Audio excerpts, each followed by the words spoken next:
उस वसी दरबार में जंजीर में जकड़ा एक कैदी खड़ा था। उसके हाथ पांव बेड़ियों की सख्ती से कट रहे थे। पूरा जिस्म बुखार से तप रहा था। चलते चलते तलवे फट चुके थे। उम्र 24 साल थी, लेकिन थकावट की वजह से वो असा के सहारे खड़ा था। गोया देखने में ज़ईफ शख्स लगता था। उसके जिस्म के हर हिस्से से मजलूमियत खून की शक्ल में टपक रही थी। उस दरबार में ऊंचे तख्त पर यजीद इब्ने मुआविया बैठा था।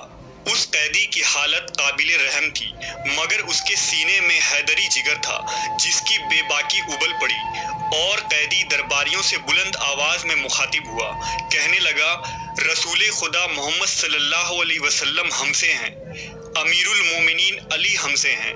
लोगों, मैं मक्का व मिना का बेटा हूँ, मैं जमजम व सिफा का बेटा हूँ। मेरे बाल, जिल्द, गोश्त, खून सब अल्लाह की वहदानियत पर गवाही देते हैं। इस बीमार कैदी ने ऐसा अलमनाक खुतबा दिया कि हाजिरीन दहाड़े मार मार कर रोने लगे।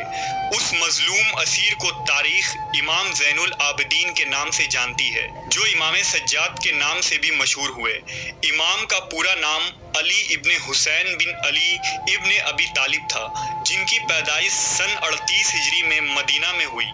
आप नौजवानान जन्नत के सरदार इमाम हुसैन अलैहिस्सलाम के बेटे थे। जब आपकी पैदाइश हुई उस वक्त अमीरुल मोमिनीन अली खलीफा थे। आपका नाम आपके दादा के नाम पर अली रखा गया और कुन्नियत अबू अल हसन थी। विलादत के कुछ ही दिनों बाद आपकी वालिदा वफात पा गईं, लिहाजा आपकी परवरिश गैहान बानो ने की, जो हजरत मोहम्मद बिन अबू बकर की ज़ौजा थी। आप वाक़या करबला में शरीक थे और काफ़िला हुसैनी में अपने बाबा के साथ साथ रहे। इमाम फरमाते हैं, जिस शाम की सुबह को मेरे बाबा हुसैन शहीद किए गए, उसी शब मैं खैमे में था। मुझे सख्त बुखार था और मेरी फूफी ज़ैनब मेरी तीमारदारी कर रही थी। उस शब मेरे बाबा खैमे में आए। आपके साथ आपका गुलाम जॉन भी था, जो आपकी तलवार को सैकल दे रहा था, जबकि मेरे बाबा ये शेर पढ़ रहे थे, ऐ दुनिया, उफ है तेरी दोस्ती पर कि तू अपने बहुत से दोस्तों को सुबह और शाम मौत के सुपुर्द करता है, और शक नहीं कि हर ज़ीरूह को इस दुनिया से जाना है। आशूरा के दिन जब इमाम हुसैन अलैहिस्सलाम की शहादत हुई, इमाम सज्जाद इंतहाई बीमार थे। आप पर बुखार की वजह से गशी की कैफियत थी और इस हालत में भी न थे कि मैदान में जा सके। 11 मुहर्रमुल हराम को यजीदी लश्कर ने खेमों को आग लगा दिया और बीबियां की चादरें छीन ली गईं। सबको असीर किया गया और इमाम सज्जाद समेत सबके गले में लोहे के तोक और हाथ में हथकड़ियां और पांव में बेड़ियां डालकर दमिश्क रवाना किया गया। 1 माह के सफर के बाद कैदियों को यजीद के दरबार में पेश किया गया, जहां इमाम सज्जाद अलैहिस्सलाम ने लर्जा आमेज खुतबा दिया, जिससे अहले शाम और खुद यजीद पर खौफ तारी हो गया। फिर यजीद के हुक्म से रबीउल अव्वल 62 हिजरी को इस लुटे पुटे काफिले को मदीना पहुंचाया गया। जब ये काफिला मदीना पहुंचा तो मदीना में कोहराम मच गया। लोग देखकर गिरियाजारी करने लगे कि आले मोहम्मद पर यह कैसा जुल्म किया गया है। इमाम ज़ैनुल आबिदीन ने सारी उम्र मदीना में गुजारी।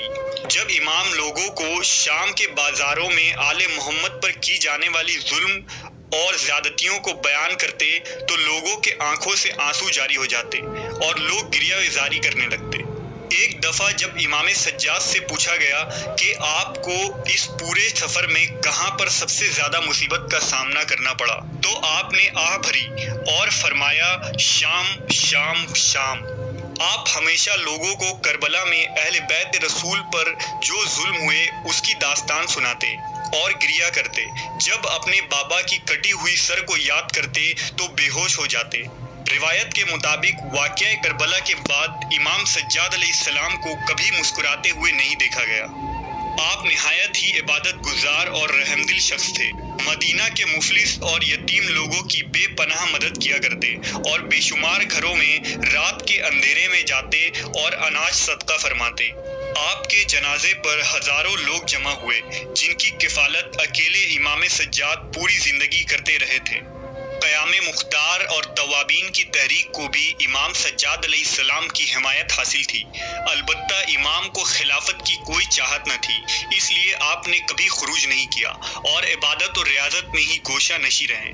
سن 95 ہجری کو ولید بن عبد الملک نے آپ کو زہر دے کر شہید کیا، کیونکہ آل امیہ کو یہ خطرہ لاحق ہو گئی تھی کہ اگر امام سجاد خلافت کے لیے کھڑے ہو جائیں تو ریاست میں ایک انقلاب برپا ہو جائے گا۔ امام کی شہادت کے بعد آپ کی تعلیمات اور پیغامات سے تحریک پا کر آپ کے فرزند زید ابن علی نے خروج کیا۔